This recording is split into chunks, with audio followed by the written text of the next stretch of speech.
오늘의 역사 속의 사랑은 사랑 몰빵 연인들로 사랑은 믿는다는 거, 에로스와 푸시케의 이야기입니다. 에로스는 고대 그리스의 사랑의 신이며 무서운 힘과 예측할 수 없는 습격을 하는 신, 사랑의 쾌락과 미의 신입니다. 플라톤은 이 말이 원래 갖고 있던 성적 의미를 없애고 철학 용어로 사용하였는데, 에로스란 절대의 선을 영원히 소유하려고 하는 차원 높은 충동적 생명력입니다. 그리스 신화에 나오는 사랑의 신 에로스의 연인으로 지나친 호기심으로 에로스와의 사랑이 파국을 맞고 죽음과 같은 잠에 빠지게 됩니다.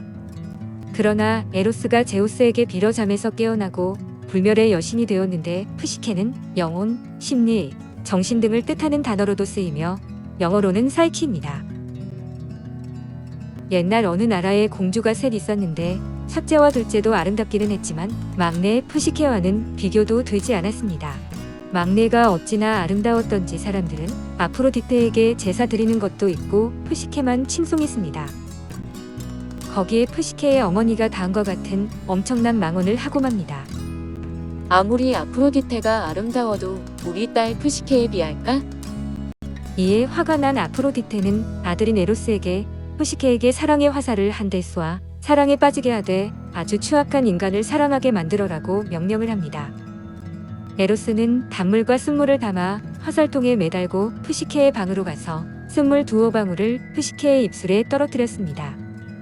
에로스가 푸시케의 옆구리에 화살촉을 대었을 때 푸시케가 눈을 뜨게 됩니다. 푸시케의 자태에 놀란 에로스는 화살을 치운다는 것이 그만 자기 몸에 상처를 입히고 말았습니다. 그래서 에로스는 바로 그 순간 푸시케의 아름다움에 넋이 나가고 말았습니다. 하지만 에로스는 인간인 푸시케를 드러내어 놓고 사랑할 수 없어 고민에 빠지게 됩니다. 결국 에로스는 아폴론을 찾아가 푸시케를 피테스산 산신령 괴물에게 아내로 바쳐야 한다는 내용으로 신탁을 내리도록 부탁을 합니다. 아프로디테의 미움을 받은 푸시케에게 아무도 청혼을 하지 않자 푸시케의 아버지는 걱정이 커집니다.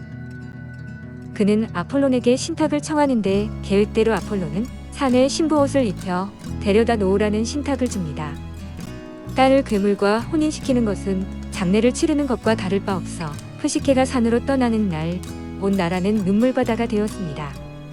왕은 신탁에 따라 푸시케를 산꼭대기에 남겨두고 내려오는데 슬픔과 공포로 울던 푸시케에게 서풍의 신 제피로스가 나타납니다. 두려워 말아요. 아름다운 아가씨. 서풍은 그녀를 안고 하늘을 날기 시작했습니다. 푸시케는 서풍의 신 제피로스의 안내를 받고 괴물의 궁전에 들어갔는데 도착한 곳은 온갖 꽃들이 만발한 정원이 있는 화려한 궁전이었습니다. 칠흑 같은 밤이 되자 푸시케의 침실로 한 남자가 들어왔고 괴물이라는 신랑의 모습을 한 번도 보지 못한 채로 첫날 밤을 치르게 됩니다. 신랑은 늘 한밤중에 들어갔다가 날이 새기 전에 어디론가 사라져 버렸는데, 푸시케는 신랑의 모습이 궁금했지만 신랑은 신방에 불을 켜는 것을 허락하지 않았습니다. 대신 의심하지 말고 때를 기다리라는 말만 했는데 궁정생활에 실증도 나고 외로움도 생겨 에로스에게 허락을 받아 시집간 언니들을 초대하게 됩니다.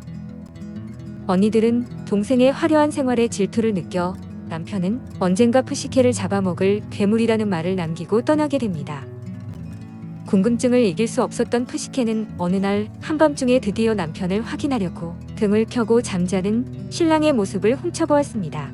신랑은 괴물이 아니라 금빛 고수머리가 양털 같고 이목구비도 눈처럼 흰 미소년이었고 어깨에는 밤이슬에 젖은 날개도 2장 달려 있었습니다.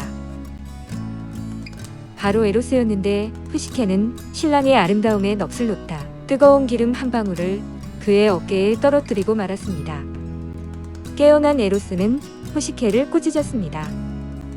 어리석구나 푸시케여. 내 사랑에 대한 보답이 겨우 의심이라는 말인가. 에로스는 의심하는 푸시케에는 깃들이지 못한다. 에로스는 사랑을, 푸시케는 마음을 뜻하는 것으로 이 말은 사랑은 의심하는 마음에는 깃들지 못한다는 말입니다. 화가 난 에로스는 이 말 한마디를 남기고 자리를 박차고 일어나 흰 날개를 펴고 창밖으로 떠나버렸고, 푸시케는 멀어져가는 그의 모습을 하염없이 바라만 보았습니다. 그의 모습이 완전히 사라지자 그 화려하던 궁전도 감쪽같이 없어져 버리게 되어 푸시케는 사랑도 잃고 첩첩산중에 버려진 신세가 됩니다. 절망한 그녀는 곧바로 옆에 흐르고 있는 강물로 몸을 던졌는데 에로스의 힘을 두려워한 강은 그녀를 삼키는 대신 풀이 오거진 강둑으로 밀어놓았습니다. 이때 근처를 지나가던 목신임판이 사랑의 아픔을 겪고 있는 푸시케에게 자신을 파괴하는 용기로 에로스의 진정한 사랑을 얻기 위해 노력하라고 조언을 합니다. 그녀가 잘못을 저질러 행복이 깨져버렸기 때문에 푸시케는 잃어버린 사랑을 되찾기 위해 행동을 하게 됩니다. 푸시케는 에로스를 찾아 그리스를 방황하다 대지의 여신인 데미테르를 만납니다. 여신인 데미테르는 아프로디테의 신전을 찾아가 사과하고 여신의 노여움을 풀라고 했습니다. 아프로디테는 푸시케를 꾸짖으면서 풀기 어려운 과제들을 주게 됩니다. 내 아들 에로스가 너 같은 것을 사랑하더니 어깨에는 화상, 가슴에는 열상을 입었다. 이제 내가 너를 시험할 것이다. 여신은 푸시케를 신전의 곡간으로 데려가 수북이 쌓인 곡식을 모두 종류별로 골라놓으라는 명령을 합니다. 푸시케는 불가능해서 눈물만 떨구고 있는데 데미떼가 몰려와 이를 대신해주고 빠져나갔습니다. 다음날 여신이 맡긴 일은 강둑에 있는 황금색 털이 난 모든 양떼에 털을 조금씩 베어오라고 명령합니다. 푸시케는 물가로 내려갔지만 양이 사납고 너무 많아서 손을 뗄 수가 없어 강물로 뛰어들려고 하는데 이번엔 강의 신이 도움을 주게 됩니다. 여신의 마지막 명령은 저승 세계로 내려가 저승 왕비 페르세포네로부터 아름다움을 얻어오라는 것이었습니다. 페르세포네를 만나라는 것은 죽으라는 것과 다름없었지만 사랑하는 마음이 일으킨 기적으로 푸시케는 그녀를 찾아가게 됩니다. 페르세포네는 아름다움이 든 상자를 주면서 인간은 절대로 열어보면 안 된다고 했습니다. 그러나 푸시케의 호기심은 정말 대단해서 그녀는 참지 못하고 그 상자를 열어보았습니다. 상자 속에 든 것은 아름다움이 아니라 휘프노스로 푸시케는 잠이 들었고 누가 깨워주지 않으면 곧 죽음으로 연결될 것이었습니다. 휘프노스는 그리스 신화에서 잠의 신인데 꿈의 신 모르페우스의 아버지입니다. 죽음의 신인 타나토스와 형제지간인데 그 이유는 고대 그리스인들이 죽음을 영원한 잠으로 생각했기 때문입니다. 어깨에 화상 치료를 끝낸 에로스가 그 모습을 천상에서 보고는 잠을 모아 상자 속에 다시 가두고 자신의 화살을 찔러 푸시케를 깨우게 됩니다. 잠에서 깨어난 푸시케가 가장 먼저 본 모습은 바로 그렇게도 찾기를 원했던 남편 에로스였습니다. 에로스는 사랑스런 아내를 위해 제우스에게 달려가서 도움을 청합니다. 결국 제우스의 중재로 푸시케가 아프로디테와 화해하고 에로스와 정식으로 혼인을 하게 됩니다.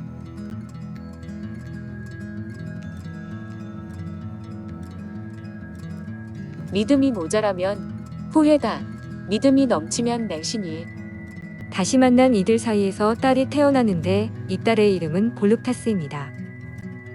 볼룩타스는 쾌락이라는 뜻으로 사랑인 에로스와 믿음인 푸시케가 만나면 쾌락과 즐거움이 되는 것입니다. 푸시케는 히라버로는 영혼 또는 정신, 마음의 의미를 가지는 말입니다. 정신병인 사이코시스란 말이 푸시케에서 파생되어 나왔는데 오시스는 습관화되었다는 뜻으로 정신이 방황하고 돌아다닌 지가 오래되었다는 뜻입니다. 심리학인 사이콜로지란 단어도 방황하는 인간 마음을 연구하는 학문이라고 말할 수 있습니다. 또한 도라지꽃의 꽃말은 소망과 영원한 사랑인데 바로 푸시케의 고난 속에서 뜨거운 사랑의 갈망으로 돋아난 꽃이 바로 도라지꽃입니다. 에로스와 푸시케의 이야기는 왕자가 이름 없는 왕국의 공주와 결혼하는 크로아티아의 동화가 되게 됩니다. 또 이 동화를 모티브로 삼아 미녀와 야수가 만들어졌다고 합니다. 사랑은 믿음으로부터 나온다고 합니다. 하지만 믿음은 배신의 씨앗이 되기도 합니다. 믿음에 있어서 중용이란 어디까지일까요? 흔들리지 않고 피는 꽃이 어디 있으랴. 이 세상 그 어떤 아름다운 꽃들도 다 흔들리면서 피었나니. 도종환 흔들리며 피는 꽃.